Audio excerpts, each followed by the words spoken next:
नमस्कार. नम्रता रेसिपीमध्ये आपले खूप खूप स्वागत. नारळी पौर्णिमा जवळ आली की नारळी भात आणि करंजीचा सुगंध घराघरात दळवळतो. पारंपरिक पद्धतीने ओल्या नारळाची करंजी बनवली जाते, पण सुक्या खोबऱ्याची करंजी सुद्धा खूपच खुसखुशीत आणि स्वादिष्ट लागते. सुक्या खोबऱ्याच्या सारणामुळे ही करंजी जास्त दिवस टिकण्यास मदत होते. शिवाय इथे मी जे सारण बनवले आहे ते साधारणतः 1 ते 2 महिने अगदी आरामात टिकते. शिवाय चविष्टही इथे मी सारण तुम्हाला बनवून दाखविले आहे. इथे दाखविल्याप्रमाणे जर तुम्ही करंजी बनवली तर अगदी परफेक्ट खुसखुशीत आणि तोंडात टाकताच विरघळते.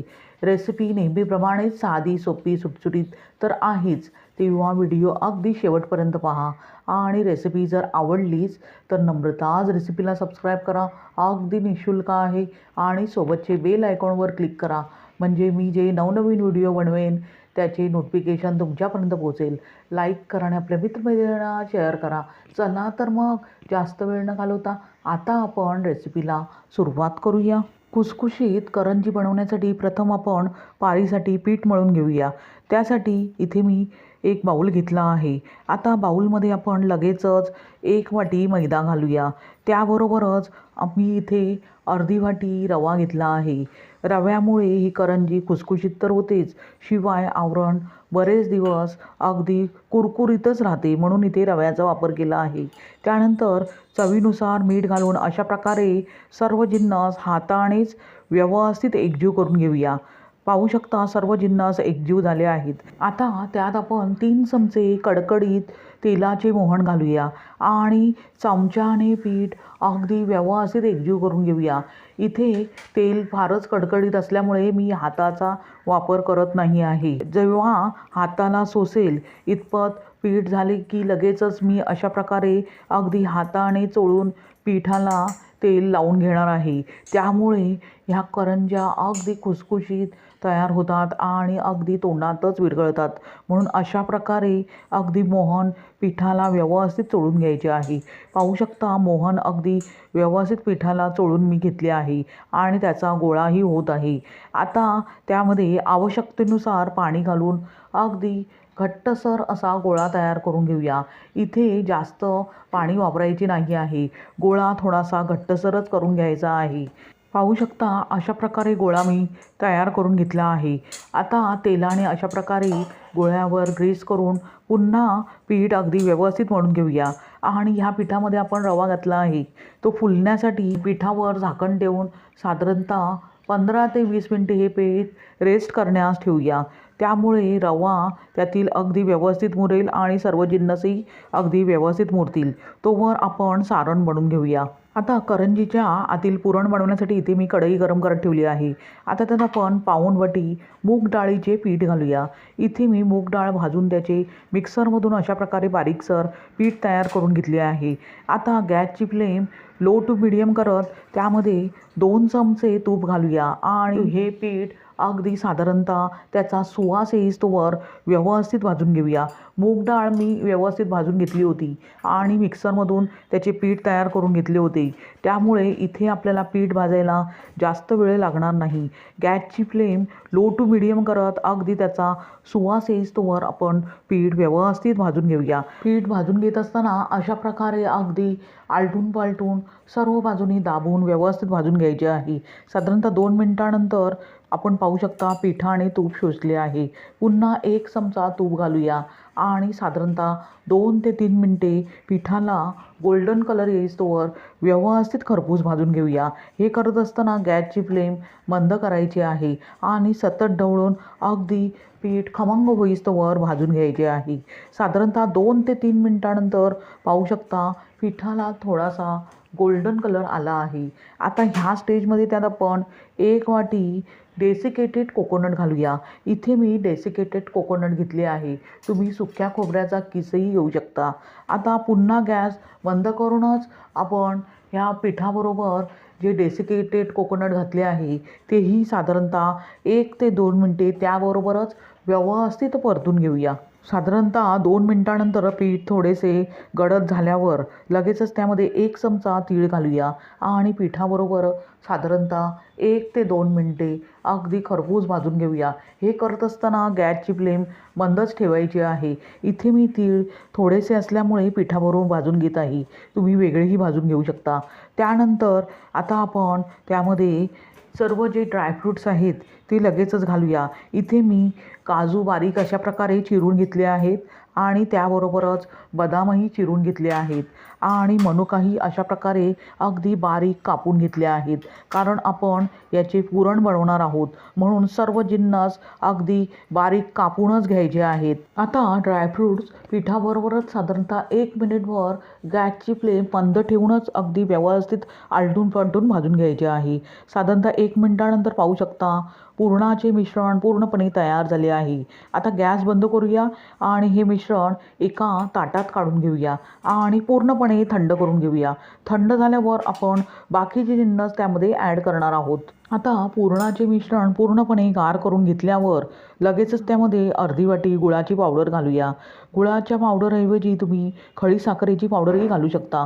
त्यानंतर 1 छोटा चमचा आपण वेलची पूड घालूया आणि हे सर्व जिन्नस प्रथम चमच्याने एकजीव करून घेऊया. पण चमच्याने हे सर्व जिन्नस व्यवस्थित एकजीव होणार नाही आहेत म्हणून मी इथे हाताचा वापर करत आहे. त्यामुळे गूळ एकसारखे सर्व पुरणाला लागेल. अशा प्रकारे अगदी चुरून सर्व जिन्नस व्यवस्थित एकजीव करून घ्यायचे आहेत. पाहू शकता पुरण पूर्णपणे तयार झाले आहे. आता ते बाजूला ठेवूया आणि आपण साठा बनवून घेऊया. त्यासाठी इथे मी एका वाटीमध्ये 2 चमचे मैदा घेतला आहे. त्यामध्ये 3 चमचे तूप घालूया आणि अशा प्रकारे चमच्याने व्यवस्थित मिक्स करून घेऊया. पाहू शकता अगदी परफेक्ट साठा तयार झाला आहे. इथे तूप अगदी व्यवस्थित वितळून घ्यायचे आहे. त्यामुळे साठा बनवायला फक्त 1च मिनिट लागतो. अशा प्रकारे अगदी स्मूथ पेस्ट तयार करून घ्यायची आहे. आता ती आपण बाजूला ठेवूया. त्यानंतर भांड्यावरील झाकण काढून पाहूया. पाहू शकता पीठ अगदी व्यवस्थित मुरले आहे आणि त्यातील रवा अगदी व्यवस्थित फुलला आहे. आता अशा प्रकारे पीठ अगदी हाताने व्यवस्थित चोळून घेऊया आणि त्याचे गोळे तयार करून घेऊया. तुम्ही हव्या त्या साईजमध्ये गोळे करून घेऊ शकता. इथे मी मीडियम साईजचे गोळे तयार करून घेत आहे. अशा प्रकारे घट्ट पिठाचा गोळा घेऊन अशा प्रकारे हातावर व्यवस्थित गोलाकार द्यायचा आहे. अशाच प्रकारे सर्व गोळे मी अगदी व्यवस्थितपणे तयार करून घेत आहे. आता गोळे बनवून घेतल्यावर त्यातील एक गोळा घेऊन पिठात घोळवायचा आहे आणि अशा प्रकारे अगदी व्यवस्थित दाबून घ्यायचा आहे. त्यानंतर आपण हलक्या हाताने त्याची पोळी लाटून घेऊया. पाहू शकता अगदी व्यवस्थित परफेक्ट अशी पोळी मी लाटून घेतली आहे. अशा प्रकारे सर्व पोळ्या मी व्यवस्थितपणे लाटून घेत आहे. पाहू शकता सर्व पोळ्या मी अगदी व्यवस्थितपणे लाटून घेतल्या आहेत.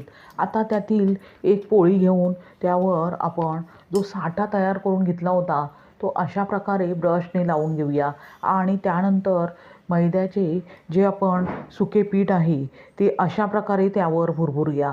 त्यानंतर तशाच प्रकारे आपण सर्व पोळ्या अगदी व्यवस्थितपणे साठा लावून अगदी रोल तयार करून घेऊया. पाहू शकता सर्व पोळ्यांना मी अगदी व्यवस्थितपणे साठा लावून घेतला आहे.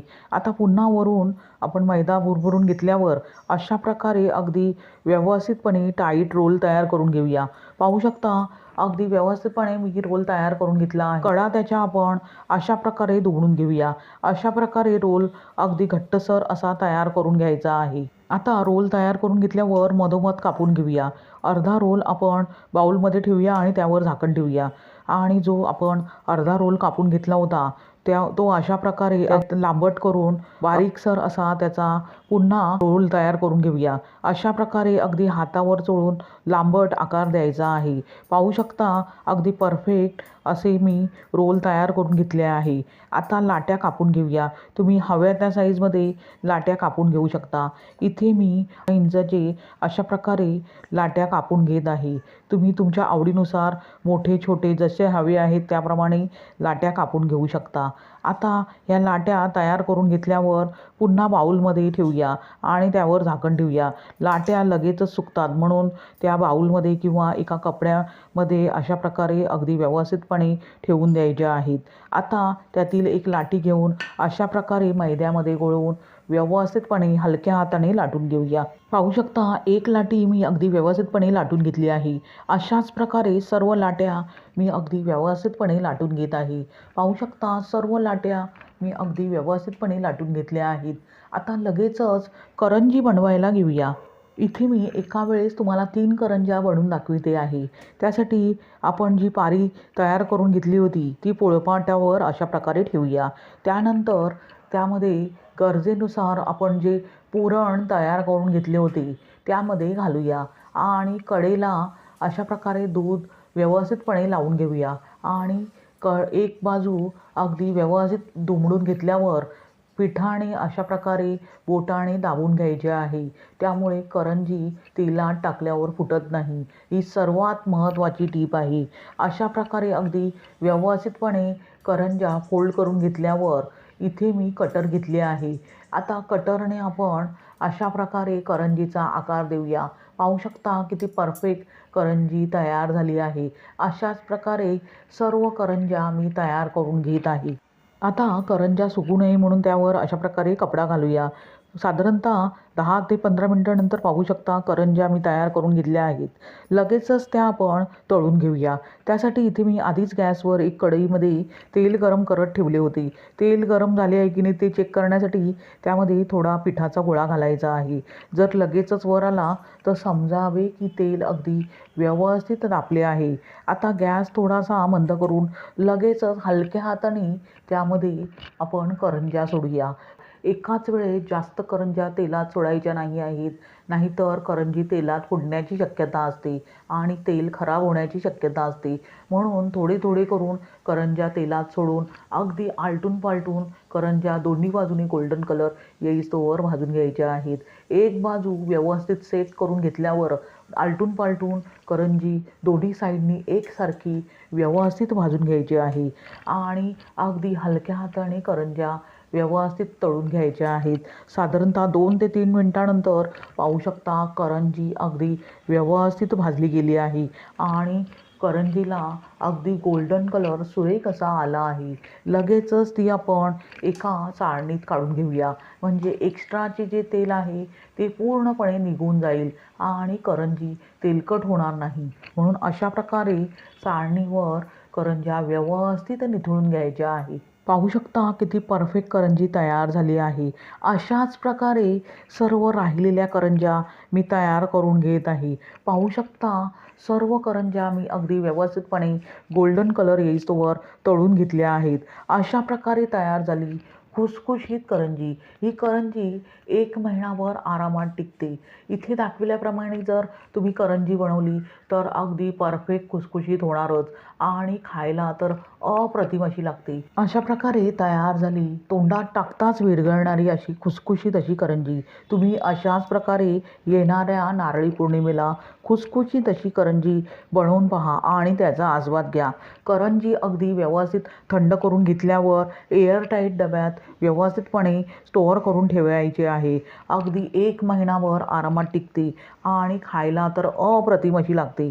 तुम्ही अशाच प्रकारे बनवून पहा आणि त्याचा आस्वाद घ्या। तुम्हाला ही रेसिपी कशी वाटली ते कमेंट करून सांगा आणि रेसिपी जर आवडलीच तर नम्रताज रेसिपीला सबस्क्राईब करा। अगदी निःशुल्क आहे। लाईक करा आणि आपल्या मित्रमैत्रिणींना शेअर करा। पुन्हा भेटूया अशाच खुसखुशीत रेसिपीसह।